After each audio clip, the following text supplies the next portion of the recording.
He was humiliated in the office and ridiculed by his cheating girlfriend. What the fuck? Everything in life was going against him. Until fate gave him one chance to be the hero of his own journey. Welcome back to Paramount Recapped. I don't have many subscribers, but your single comment is a ray of hope to motivate me. So, picture this, Chicago, buzzing like always, and we meet this guy named Wesley Gibson. Dude's stuck in the most boring office job imaginable. Every day's the same. Mind-numbing work, a boss from hell who eats like a wild animal, and somehow everyone kisses up to her like she's royalty. Just because it's her birthday or whatever. Wesley's had enough. Life's grinding him down. On top of that, his girlfriend is fooling around with none other than his so-called best buddy. Seriously, talk about a mess. He's spiraling, thinking about his dad who ditched him when he was barely a week old, wondering who the guy even was. Cut to that very dad, though he's not your average absentee father. This guy goes by Mr. X, and he rolls up to this high-rise to meet a woman about tracing a bullet, yeah, a literal bullet. The lady is stunned to see him alive, but Mr. X casually tells her that if he wanted her dead, she wouldn't be standing there. While she's inspecting the bullet, bam, a sniper takes her out from a building across the way. Mr. X immediately reacts, sprinting through the halls. Then, something wild happens. He kicks into high gear, like his body just unlocked some crazy cheat code. He dashes toward the window, leaps through the air, and mid-flight, takes down a bunch of guys on a rooftop. He even bends a bullet like he's playing pool with guns. But then he gets a call from a guy named Cross, who basically tells him he walked into a trap. Next thing you know, headshot. Mr. X is out. The bullet traveled a ridiculous route to find him. That's one dedicated killer. Back to Wesley. His girlfriend's going off about the noisy trains that pass overhead every day. He doesn't care. He just wants some peace, but she storms off. At work, his boss Janice is on her usual nonsense, and Wesley's anxiety kicks in hard. He has to pop some pills just to keep it together. Later, he hits the pharmacy and notices this sketchy guy staring at him. Then, bam, a woman pops up out of nowhere and tells him that his dad was some legendary hitman. And that guy behind him? He's the one who killed him. Things get intense real quick.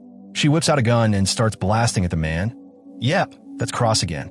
Wesley's freaking out, obviously. The woman fires around corners, shattering every mirror in the store to throw off Cross's aim. Wesley bolts. Cross chases after him, bullets flying, but the woman, her name's Fox, scoops Wesley up in her car like it's all in a day's work. Wesley begs her to let him go so he can report this insanity to the police, but she's not having it. Then Cross shows up again, this time in a freaking ice cream truck. Blasting at them like this is a video game. Fox doesn't even blink. She fires back while climbing out the window, doing crazy stunts with zero fear. Wesley's just trying to stay alive while watching her go full beast mode. She tries to stop the truck, but Cross pulls off some ridiculous curved bullet shots and takes out one of their tires. They hit a police blockade, but Fox pulls some insane move and flips the car over it, landing on a moving bus like it's nothing. Yeah, it's that kind of movie. Wesley wakes up in a totally unfamiliar place. There are a bunch of random dudes around, and then Fox shows up again. She introduces him to their boss, Mr. Sloan. First thing Sloan does, tells Wesley to shoot the wings off some flies. Wesley's like, what kind of madhouse is this? But when someone presses a gun to his head and tells him to do it, he panics and ends up doing the impossible, shooting the flies mid-air. Turns out his so-called anxiety might actually be some superhuman reflex thing. Sloan explains that Wesley has a rare ability. He can process things faster than regular folks, giving him an edge in speed, focus, and reaction time. Wesley pulls a gun on him, calling the whole thing crazy, but Sloan says what's really insane is wasting the natural-born skills of killer. He introduces them as the Fraternity, an elite group of assassins. Oh, and by the way, his dad? Yeah, he was the best killer they ever had. Wesley nopes out of there, convinced it's all too much. Next morning, Wesley wakes up thinking it was just a nightmare, until he sees the gun from the day before. Curious, he checks his bank account, and boom, $3 million just chilling in there. That's when it clicks. This might be a shot at something way bigger than spreadsheets and coffee breaks. Back at work, Janice tries to mouth off again, but Wesley's done being her punching bag. He finally snaps, drags her verbally through the mud in front of everyone, then smashes his keyboard over his cheating friend's face. Mic drop. He struts out like a boss. Outside, he sees wanted posters with his face and foxes on them. Then Fox pulls up, all casual. He hops in without hesitation. No more running scared. He's in. She takes him back to the fraternity's secret HQ, which looks like a regular textile factory. Wesley's suspicious, thinking it's just a cover. But Sloan insists the place is legit and tells Wesley it's time to step up. So Fox takes him to see the repairman. The dude asks why Wesley's there, and when Wesley gives a lame answer, the guy just starts beating on him, calling it fixing his face. After getting a proper tune-up, Wesley meets the butcher, who's basically a psycho chef with a thing for knives. He teaches Wesley that knives are the OG assassin tools. They hand Wesley a blade and tell him to attack. Predictably, he gets wrecked and stabbed in the hand. He wakes up covered in some weird white goo. Relax, it's just some healing stuff. Apparently, it helps him recover super fast. Once he's patched up, Fox brings him to the gunsmith. Time for gun training. Wesley's shocked to learn they practice on actual human corpses. Gunsmith tells him, plain and simple, if you can't shoot a body, you don't belong here. Now comes the real challenge, curving bullets. Wesley thinks it's a joke, but then Sloan walks in and shows him it's not only real, it's deadly effective. Fox takes him out to the field for a wild test run, throws him onto a moving train. No joke, he wakes up later in the infirmary, questioning his life choices. Meanwhile, the fraternity loses another member to Cross. Sloan tells everyone that only Wesley has what it takes to take the guy down, so they have to get him ready fast. Next challenge? Catching a high-speed shuttle flying through a loom. Fox tells him to slow time down, but Wesley just can't pull it off. Frustrated, he storms out. Sloan's there, and Wesley says he's ready now. Sloan disagrees. Fox steps in and absolutely pummels him until he finally breaks down and admits he doesn't know who he is anymore. That's the moment they were waiting for. Sloan takes him to his dad's old room, explaining that he and Mr. X were partners. He shares how Cross betrayed the fraternity and killed his father. Wesley finally understands that knowing his dad's story might help him understand himself. With that new purpose in mind, he gets serious about training. He's pushing himself harder than ever, determined to live up to who he was meant to be. Over time, Wesley starts getting good, like scary good. He beats the butcher in knife combat, catches the shuttle, and even races across train roofs with Fox. All that's left is to master curving bullets, which is still giving him a tough time, but he's not giving up now. So after weeks of bruises, busted ribs, and way too many you call that shooting, comments, Wesley is finally back on the practice line with Fox standing right in front of the bullseye. She's daring him, literally daring him, to whip a slug past her ear and tag the target behind her. His heart's rattling around in his chest like loose coins in a dryer, but he sucks in a breath, flicks his wrist, and boom, the round bends around her and smacks the paper dead center. Sloan's off to the side grinning like a proud uncle who just taught the family dog to skateboard. Since Wes has now been promoted from new guy to official card-carrying member, Sloan decides it's time to unveil the group's Holy of Holies, a giant loom cranking out bolts of cloth. Doesn't look impressive at first, just thread going up, down, but Sloan points out tiny nicks in the weave. Those little skips are, according to him, a secret binary language that spells out who lives and who doesn't. Where do the names actually come from? Fate, destiny, cosmic Wi-Fi. Sloan won't spill. He just pulls a fresh swatch, stabs a finger a line of code, and slides a note across the table with Wesley's very first solo assignment. Fox gives him the briefing. Their mark works in a tower that happens to sit next to an elevated train line. Plan is simple. Ride the roof, eyeball the office window, and thread a hot piece of metal straight through the glass. They perch on top of the speeding train like surfers on asphalt waves, spot the guy inside. But at the last second, Wesley lifts the muzzle. Later, back at HQ, he's chewing on guilt. Who says this man deserves a hole in his head? Fox answers with a horror story. Once upon a time, another brother hesitated, the target got away, and that psycho wiped out a whole family the very next week. Moral of the tale? Second guessing gets innocent people buried. Wesley nods, sets the doubt aside, and next day plants a bullet in the new target without blinking. Now he's on a roll, one name after another, stamping passports to the afterlife. Next dude is coasting through the city in a limo with glass thick enough to stop a rhino charge. Wesley slings his Mustang over the median, pops the nitrous, and with Fox yanking the handbrake at just the right moment, flips his ride in slow-motion ballet over the limo roof. He fires through the sunroof as he rotates, sticking the target like a dart in a corkboard, and skids away on shredded tires shouting, "Did you see that?"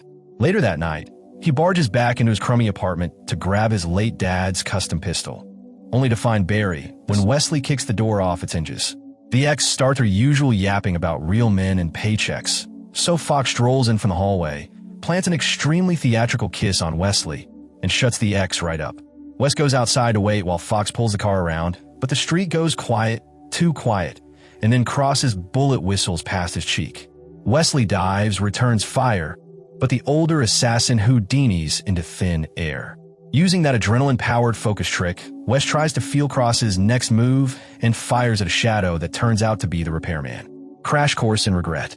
A heartbeat later, Cross curls a bullet from across the building, clips Wesley's shoulder, and ghosts again. He wakes up submerged to the neck in that weird white jello healing bath. The bullet's still warm in his hand. Because it's the first slug Cross ever left behind, Gunsmith does some CSI magic and traces the shell to a workshop in Eastern Moravia, the cradle of the fraternity's whole philosophy. Wesley begs Sloan to greenlight the hunt. Sloan smiles, hands over a printout showing Cross's name, and says, "Go finish the job." As Wesley steps through the door, Sloan quietly flips over another slip of fabric. This one says, Wesley Gibson. He passes it to Fox. New job, same target. Flash forward to Moravia.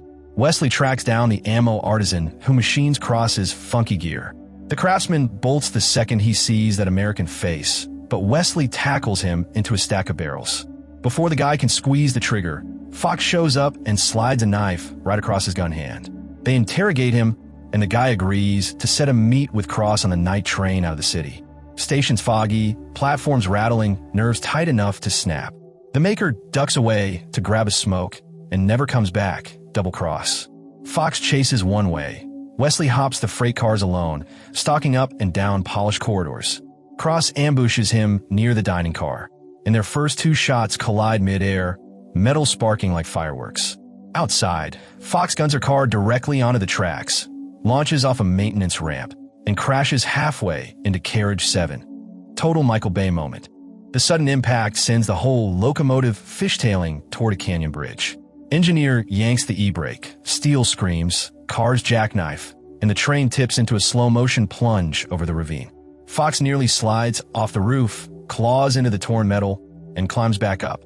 Wesley's hanging by one arm inside a shattered doorway when, surprise, Cross grabs him by the wrist and hauls him to safety.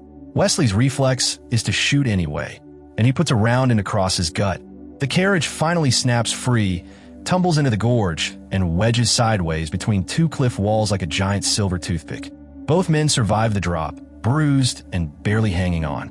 Wesley limps over, pistol raised for the final blow, and Cross croaks out the twist of the century. "Kid, I'm your father." Brain, meet brick wall. Before he can unpack that little bomb, Cross dies.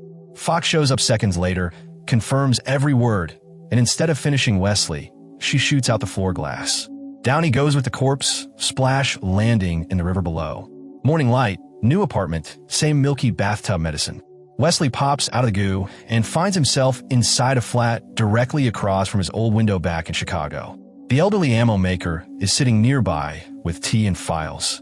He explains that ever since Sloan went dirty, Cross devoted his life to steering assassins away from Wesley, protecting him from the very brotherhood that trained him. Old photos on the wall show Cross watching little Wesley at birthday parties, playgrounds, first day of school, guardian angel with a sniper scope. Guilt crushes Wesley like a safe. He vows payback.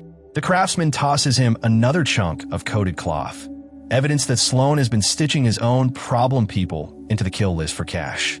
Wesley decodes the thread, and, yep, Sloan's name actually popped up years ago, meaning the chief should have eaten a bullet a long time back. Wes raids his dad's hidden closet, peels back a false panel, and discovers a mini arsenal. Rifles, pistols, smoke bombs, plus blueprints of a textile factory, and one very weird diagram involving rats strapped with plastic explosives. Game plan writes itself. That night, a garbage truck smashes through the mill's iron gates. Back doors swing open, and an army of rodents in little bomb vests scurry into every duct and shadow.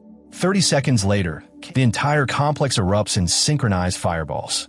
While chaos spreads, Wesley blitzes through smoke like a cheat-coded video game character, snapping necks and fanning twin pistols. Bullet time everywhere. He reaches the main hall, demands Sloan show himself, but gets ambushed by the butcher instead. The knife master whips cleavers that ping bullets away like frisbees. They trade slashes and shots until Wesley lures him under a dangling hook, kicks a lever, and drops a crate of engine blocks right on top of him. Fight over. Wes drags his bleeding arm around the corner and finds the surviving assassins circling up. Fox, gunsmith, repairman, the whole crew. He throws the kill order with Sloane's name into the middle like a playing card and calls Sloane a fraud. Fox turns to Sloane for explanation. Sloane drops his commoner mask and confesses. Yes, their own names popped up on the loom long ago. He ignored the code and spared them, offering choice over blind obedience. Now that his scam is public, Sloane says everyone can either cap Wesley or honor the original decree and eat their own rounds. For half a heartbeat, the circle shifts, guns raised toward Wesley. But Fox inhales, whispers a sorry, and curves a single bullet that ricochets around the room.